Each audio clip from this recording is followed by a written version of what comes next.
ಮತ್ತು ಬೇಕಾದಷ್ಟು ಕಡೆ ನಡೆದಿದ್ದಾವೆ. ಆದರೆ ನಾನು ಎಲ್ಲನೂ ಈಗ ಡಿಫೆಂಡ್ ಮಾಡ್ಕೊಳ್ಳೋಕೆ ಹೋಗಲ್ಲ. ಅಲ್ಲಿ ನಡೆದಿದ್ದಾವೆ, ಹಿಂದೆ ನಡೆದಿತ್ತು, ಇದರಲ್ಲಿ ಕುಂಭಮೇಳದಲ್ಲಿ ನಡೆದಿತ್ತು ಅಂತ ಹೇಳಿ ಇಲ್ಲಿ ಡಿಫೆಂಡ್ ಮಾಡ್ಕೊಳ್ಳೋಕೆ ಹೋಗ್ತಾ ನಾನು ಹೋಗಿದ್ದೀನ?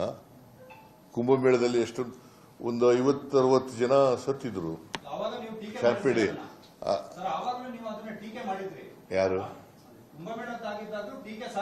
ಯಾರು ನಾನು ಟೀಕೆ ಮಾಡಿದ್ನ? ನಾನ್ ಟೀಕೆ ಮಾಡಿದ್ನೇನ್ರಿ? ನಾನ್ ಟೀಕೆ ಮಾಡಿದ್ನ? ಯಾರು ಮಾಡಿದ್ದವರು? ಕಾಂಗ್ರೆಸ್ನಿಂದ ಬೇರೆ. ನಾನ್ ಮಾಡಿದ್ನೇನ್ರಿ?